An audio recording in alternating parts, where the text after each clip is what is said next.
Subscribe channel Toba TV dan nyalakan loncengnya. Like, komen, dan jangan lupa di-share.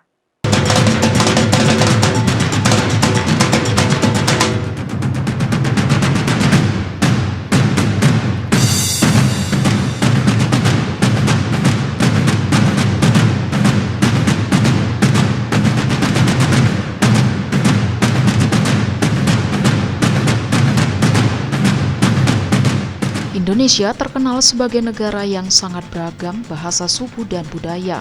Berdasarkan data BPS tahun 2010, setidaknya ada 1.340 suku bangsa di seluruh Nusantara.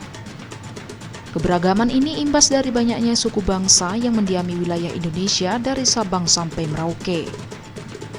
Namun, saat ini masih ada suku yang jauh terasingkan dari kehidupan yang serba modern ini. Di saat kita menikmati kehidupan yang sudah serba advance dan modern, masih banyak suku-suku primitif di luar sana yang hidup secara terisolasi dari dunia. Bukannya tak dipedulikan, namun memang mereka sendiri yang menolak untuk melihat dunia luar. Banyak beberapa yang memilih untuk hijrah ke kota-kota besar, akan tetapi banyak juga yang masih memilih untuk tetap bertahan dengan adat dan kepercayaannya. Berpetualang ke pedalaman Indonesia pasti akan bertemu dengan berbagai suku di dalamnya. Dengan berjuta-juta keberagaman di Indonesia, kamu juga pasti akan bertemu dengan bermacam-macam suku. Nah, bahasan kali ini adalah tentang 5 suku pedalaman di Indonesia yang masih sangat terasing dan bahkan mungkin tidak mengenal dunia dan masyarakat luar lainnya. Dengan kebiasaan yang nomaden atau berpindah-pindah, beberapa suku bahkan sudah tidak diketahui lagi keberadaannya ada di mana. Eits, sebelum lanjut jangan lupa like, subscribe, dan tekan tombol notifikasi kamu di bawah video ini ya, agar kamu tak ketinggalan berita menarik dari channel ini. Berikut daftar suku yang masih ada di Nusantara yang tidak tersentuh oleh modernisasi kehidupan. 1. Suku Mante. Suku Mante adalah suku yang sudah mendiami daerah Aceh sejak 3.000 tahun sebelum Masehi yang lalu. Suku ini diperkirakan datang dari Kampa, Kamboja. Diketahui suku ini memang suka menyendiri ke hutan-hutan di Aceh. Mereka berawal mendiami Janto, hutan di kawasan Aceh Besar. Namun, lama-kelamaan mereka menyebar ke hutan Tangse, Gempang, Pidi, dan Aceh Tengah. Dari hutan-hutan tersebut, keberadaan suku Mante sudah dianggap punah karena sudah tidak pernah terlihat lagi. 2. Suku Kubu atau suku anak dalam. Suku Kubu merupakan salah satu suku minoritas yang ada di Provinsi Jambi, Sumatera Selatan. Suku Kubu adalah orang Malau Sesat yang lari ke hutan rimba di sekitar Air Hitam, Taman Nasional Bukit 12. Mereka ini kemudian disebut Moyang Segayo. Suku anak dalam ini juga mirip dengan suku Minangkabau. Tradisi dan sejarah lain mengatakan mereka ternyata satu nenek moyang. Suku anak dalam adalah salah satu suku pedalaman di Indonesia yang hidup nomaden. Mereka berlari dari hutan satu ke hutan lainnya. Untuk memenuhi kebutuhan sehari-hari, berburu dan meramu menjadi aktivitas sehari-hari mereka. Namun, seiring berjalannya waktu, banyak dari suku Kubu ini sudah mempunyai lahan perkebunan atau pertanian sendiri. Status suku Kubu semakin memprihatinkan. Hal ini dikarenakan pergerakan membuka lahan baru yang menebas beberapa hutan di sana. Oleh karena itu, mereka seperti tidak punya pilihan untuk hidup di mana mereka mau. 3. Suku Polahi. Polahi sendiri mempunyai arti berlarian, dan suku Polahi adalah salah satu suku pedalaman di Indonesia yang juga hidupnya nomaden. Telah ditelusuri, suku Polahi adalah orang-orang Gorontalo yang lari ke hutan karena dikejar oleh penjajah pada zaman kolonial.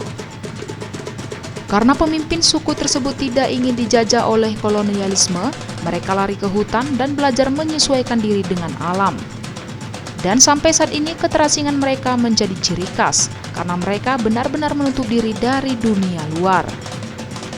Suku Polahi tidak mengenal dengan tata sosial di luar sana. Oleh karena itu, suku Polahi sangat termarginalkan, bahkan mereka sampai tidak bisa baca dan tulis. Walau seperti itu, untuk sekarang ini mereka sedikit demi sedikit sudah menggunakan pakaian sewajarnya. Sebelumnya, mereka hanya memakai dedaunan kering untuk menutupi bagian kemaluannya, dan bagian atas tubuh mereka dibiarkan terbuka. Ini termasuk para perempuannya. Tradisi yang mereka pertahankan sampai saat ini adalah menikah dengan saudara sendiri. Mereka percaya dengan seperti itu, darah suku mereka akan terus ada dan tidak lekang oleh zaman. 4.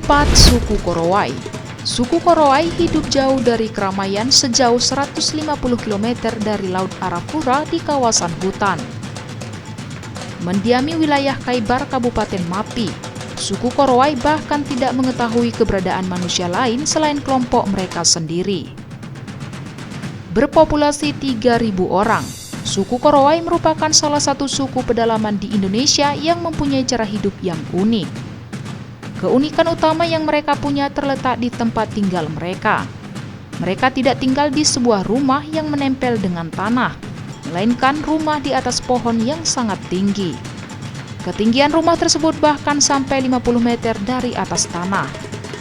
Tetapi hal ini dipercaya mereka untuk melindungi diri dari upaya menangkal roh jahat berdasarkan keyakinan yang mereka percayai, dari bencana banjir dan terkaman binatang-binatang buas yang masih berkeliaran di hutan mereka tinggal.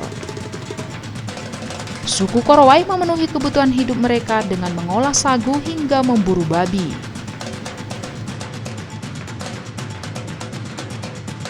5. Suku Samin. Suku Samin berasal dari Blora Bojonegoro. Kekuasaan suku Samin bahkan sampai di Jawa Tengah. Mereka mengisolasi diri dari zaman penjajahan kolonial. Mereka dianggap sebagai pemberontak karena menentang segala aturan pada zaman itu. Suku Samin mudah untuk dikenali. Para lelakinya menggunakan ikat kepala, berkemeja tanpa kerah berwarna hitam dan hanya menggunakan celana selutut. Sedangkan para perempuan memakai kain dengan pola yang sama dan memakai kebaya. Suku Samin menolak adanya kapitalisme. Oleh karena itu, mereka tidak berdagang.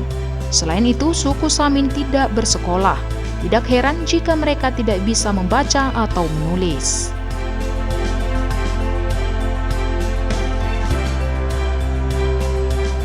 Itulah beberapa suku yang ada di Indonesia yang terasingkan dari kehidupan modern.